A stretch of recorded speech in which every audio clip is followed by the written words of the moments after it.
Visit www.flaskup.com for all your Mr. Pandaria raiding guide needs. Ladies and gentlemen, welcome to this Mr. Pandaria raiding guide, and in this video we're going to be taking a look at the 10-man normal mode version of the Twin Consorts in the Throne of Thunder raid. Now in order to complete this fight you'll want to take 2 tanks, 2 to 3 healers and the rest DPS. Now it doesn't really matter what kind of DPS makeup you bring, both ranged and melee work in this fight.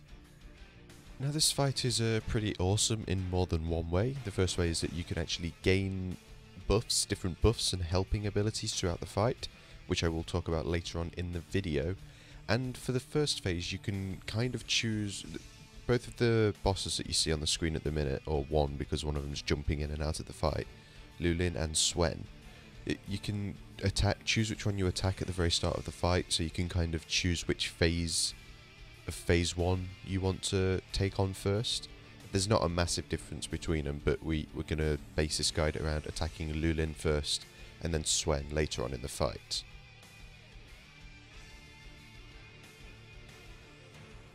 So at the very start of the fight, when you first attack Lulin, she will gain 3 abilities, whereas Swen will only have 2 abilities. Now Swen isn't actually attackable in this phase, so yeah, there's not much you can do about that unfortunately. However, she will randomly pop in and out of the fight in order to help her sister Lulin. Now Lulin's 3 abilities are fairly easy to manage. They can deal quite a bit of damage, but like I say, you've got help from an outside source later on in the fight, which I will also mention later on in the video. Now Lulin's first ability is called Moon Lotus, and this is where she will create or sprout, as the Dungeon Journal says, a lovely moon lotus around the chamber that she's in. Now these are just small plants that you don't want to be near really, and these plants will create a little green cloud. It's quite a light green cloud, so it might be hard to see, and these will move around in random directions. Now if you were to walk into one of these clouds, it will put you to sleep for 5 seconds. Now the Moon Lotus will be there throughout the entire fight, so you need to avoid them. However, the clouds will only appear during the darkness phase, and the darkness phase is when you're attacking Lulin.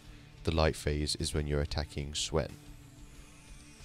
Now Lulin's second ability is called Cosmic Barrage, and this is where she'll pretty much stand still where she is and do a little dance. And by a little dance it means she'll twirl around in a circle, so more of a pirouette. And this is where she will then target little random cosmic stars, which look quite cool, to different random players throughout the raid, and these will then attack the players around the raid, and this will inflict 200,000 arcane damage to anyone standing within 8 yards of that target, and this will also knock that player back. So as you probably guessed, if you don't all want to get one shot with insane mega damage, then you need to be spread out with at least 8 yards range. It's pretty simple really, and it stops people getting one shot by this ability.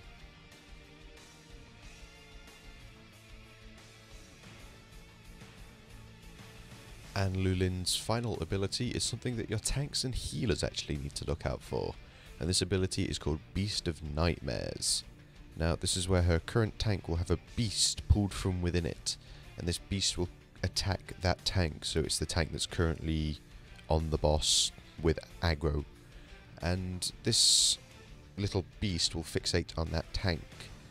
Now only the tank can attack this mob, and only the tank can obviously kill this mob, so your tank needs to have some form of decent DPS, and the downside is your healers cannot heal the tank that has the beast on it, because if you do, your healer will gain a debuff called Corrupted Healing, and this will inflict 10,000 shadow damage every 1 second, and this is a stacking debuff on your healers, and it lasts for quite a while, so you definitely don't want it on you.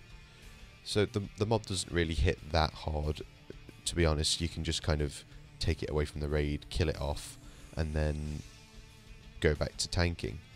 Now there is a chance that if your tank doesn't have high enough DPS that a new mob will spawn on the boss's current tank when you've swapped because of the beast. This isn't too bad because both of your tanks will be able to attack the beasts, but at the same time you don't really want a beast to be up while you're tanking the boss. It's more damage that's not really needed. Now, as previously mentioned, while you're attacking Lulin, Swen, who is the mistress of anger, might I add, so she's a very, very angry person, will be popping in and out of the fight from time to time in order to help out Lulin. Now, she does have two abilities that deal a little bit of damage. They are manageable, but one of them does also require you to stay spread, just like the Cosmic Barrage from Lulin does. So it's kind of a stay spread fight all in all, really. Now, when you're attacking Lulin, Swen's first ability will go by the name of Tears of the Sun. And this is where she will channel an ability which will deal 60,000 fire damage to random players over the course of the channel. Now, again, once she's finished off channeling this, she will disappear. But yeah, this is just something you've got to heal through, unfortunately. And if you do happen to get Tears of the Sun and Cosmic Barrage at the same time, it's going to be 200,000 damage from the Cosmic Barrage, and then 60,000 fire damage to random players as well as that. So your healers do need to be awake. Now, Swen's second ability is called Light of Day, and this is where she will randomly teleport herself onto a target and inflict 100,000 fire damage to anyone that's standing within 8 yards of that target. And again, after she has cast that, she will disappear again. Again, this is just something that your healers are going to have to heal through, and your rage is just going to have to make sure they're spread so that more than one person doesn't take this amount of damage. Now, during this phase of attacking Lulin, you want to deal as much damage as possible to her before she disappears, and then Swen becomes active. And guess what? We're now going to take a look at what happens when Swen does become active during the fight. This isn't phase 2 though, it's still phase 1. It's just the other boss in phase 1.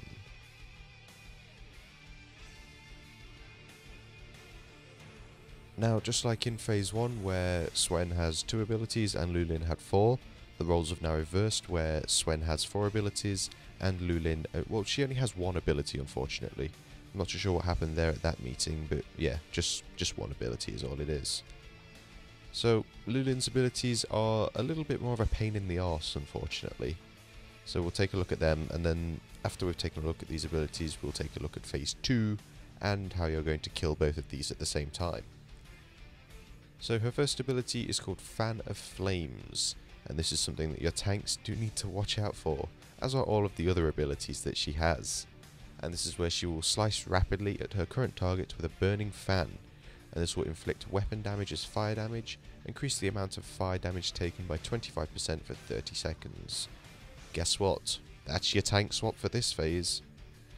Her second ability is called Flames of Passion, and this is where she will charge at a random target and inflict 150,000 fire damage and knock anyone else that's standing near that target back. So again, try and stay spread out for this phase. And when she has charged, she will leave a fire trail behind her that you just don't want to stand in. Her third ability is called Blazing Radiance, and this is where she burns quite a bit. I'm not too sure what's going on there, but yeah, it must be painful to us more than her. And this is where she will inflict 35,000 fire damage to all players every 2 seconds. Now this also causes a stacking debuff on every player in the raid, and this will increase the damage dealt by Swen's fire attacks by 5%. That's really, really fun. So you're going to take a base of 35,000 every 2 seconds, and that's going to increase by 5% every 2 seconds as well. It's manageable. We'll talk about it near the end of the video when you get the outside help. And the Blazing Radiance can also melt ice comets. Now this is Lulin's ability, and we'll speak about that in a moment. And Swen's final ability is one that's carried over from when you're attacking Lulin. It's Light of Day again, and this is the random 100,000 fire damage on a random player, and anyone within 8 yards will also take that damage. Again, just stay spread out during this phase. So, I'm again not really sure what happened at the Lulin-Swen meeting of how they're going to defeat everybody, but in this phase Lulin seems to help you a lot more than actually harm you. She has one ability, and it's called Ice Comet, and this will be targeted on a random player in the raid, and it will inflict 300,000 frost damage to them and anyone else standing within 6 yards. And this will leave a kind of purpley blue ice comet on the ground.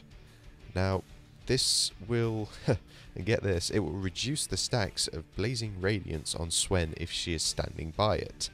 So, hey, I'm Lulin, I'm going to put this here, and it's going to make your abilities crap. Okay, well that's brilliant. However, there is a bit of a downside. The Ice Comet will have an ability called Icy Shadows, and this is where it will block the light, so cast a shadow on the ground. And anyone that is standing in the Icy Shadows will also have their fire damage taken reduced by 80%. So that's something that your tanks want to be looking to use. Maybe not your ranged and your melee, because if you do stand in the shadow, it will reduce your melee ranged casting speed by 75%. So again, something your tanks could use, possibly not the other 8 people in the raid. So when you've beaten on Swen for a little while, you'll then enter phase 2 of the fight. And this is a relatively simple phase, however you will be facing both of the bosses at the same time, both Lulin and Swen. Now, Lulin will gain a new ability, unfortunately, and this is called Tidal Force. And this is an outwards kind of ability from herself. It pretty much looks like a tidal wave, and it will inflict 180,000 frost damage when it hits you. Now, when she is channeling this effect, her ranged and spell deflection will also be increased by 100%, and her dodge chance is also increased by 100%, so when she's channeling Tidal Force, there's not really much point in beating on her. So, for phase 2, we just decided to kill off Swen first. The bosses don't share a health pool. Kill off Swen first, get rid of her abilities, because she's a pain in the arse. Both bosses will have quite a few abilities during this phase. Again, it's like the other 2 phases. Well, phase 1 split down into 2 phases. You just need to manage them. Now, when Lulin is casting Tidal Force, it's also best if you just stand there and take the damage instead of trying to dodge it, because it does grow the further it moves away from the boss, and if you do move to try and dodge it, the chances are you're going to get hit by it anyway. So, like I said, kill off Swen first, and it should be a clean kill, hopefully. However, once you have killed Swen, the Dusk phase will end, and night will begin again because Lulin is alive. And this will fully empower Lulin with all of her abilities that she's had previously. So she will get the Moon Lotuses, which can bloom and spawn the clouds of sleepiness again, and you will also get the Beast of Nightmares spawning. So this is again something your tanks will have to look out for. But again, kill off Swen, then kill off Lulin, and it should be a clean kill for you. So, you probably remember back at the start of the video I was talking about outside help. It's not total outside help because it's currently in the chamber itself. And in the 4 corners of this circular chamber, not sure how that works, some mathematician can work it out for me, there are 4 kind of little sparkling looking like mob things, which is a fairly accurate description, I guess. And by clicking on these, you will have to complete a little task, and then you'll gain a helpful ability. So when you do click on them, there are kind of like little stars that you have to line up, and you have one player that does this, and this is the player that clicks on the little things around the room. And for each little thing you do gain a different buff or ability. Now, you want your player that connects the stars to be pretty fast with this, that they will be shown what they need to do on screen just as they go into the room where they do this. Unfortunately, I've not got anything to show you for that, but I can at least tell you what the buffs are that you gain. So if you go for Newsal, I think it's pronounced, you will gain the buff Fortitude of the Ox. And this is where you will gain a buff which will temporarily grant every player additional maximum health, and this will expire after 30 seconds, and when it does expire you will lose the additional health. Now, just as a brief example, this could be useful back in phase 1 when you're killing Swen and she has the Blazing Radiance buff. If you feel your raid's taking too much damage and ticking down too fast, just go and activate the Ox and you will be able to heal through a little bit more. The second one you can have is from Chi G, which sounded very much like GG, good game, but it's not, it's Chi G. Can't pronounce it very well. And this is a rush of cranes, and if you call upon the spirit of Chi G, you will gain the crane running, which you've probably seen a few times through the video so far. And these cranes will inflict 5 million damage to enemies which they come into contact with. Now, the cranes run in lines, which is what you can probably see in the video. And what you need to do is, when this has been activated, you need to get your tank to move the boss that is currently alive, being charged down by these cranes. Just move them into the line of cranes. It's fairly simple to do, and it only deals damage to the boss, not your raiders, thankfully. The third buff you can gain is Yulon. I can pronounce that one, and this is the Serpent's Vitality. Now, when you call upon the Serpent's Vitality, Yulon will begin to breathe life into players, and it will cause them to regenerate 20,000 health and 2,500 mana every second.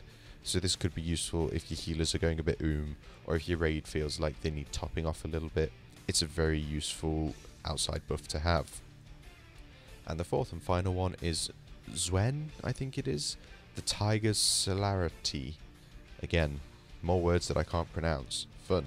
And if you are to gain the Tiger's Celerity buff, he will bless players, which will make them seem like they are moving really, really, really fast. So fast that time itself slows down. Now, this pretty much does just slow down projectile speeds of enemies and doesn't actually make you move very, very fast. It just sounds cool.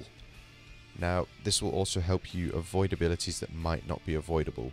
So you could use this in Phase 2 when Lulin is casting the Tidal Force Wave ability and you want to dodge that to take less damage. That's useful. Or even in Phase 1 when you're attacking Swen and Lulin is helping out, and say the Ice Comets are being summoned on people, you could also use it then. They'll be a lot easier to dodge. Now, unfortunately, this buff only lasts for around 10 or 15 seconds, so you don't get much use out of it. But this fight is just around making it through the phases, as every fight is. That was a stupid thing to say, really. And also choosing the right time to use these buffs from the four corners of the room. So that's going to do it for this Mr. Pandaria raiding guide. I hope you liked it. I hope it helps you get a kill on this boss, which is, I think it's a fun boss. I enjoyed it a lot. So, as always, thank you for watching, and if you are interested in future Mr. Pandaria raiding guides, then please do feel free to subscribe to the channel.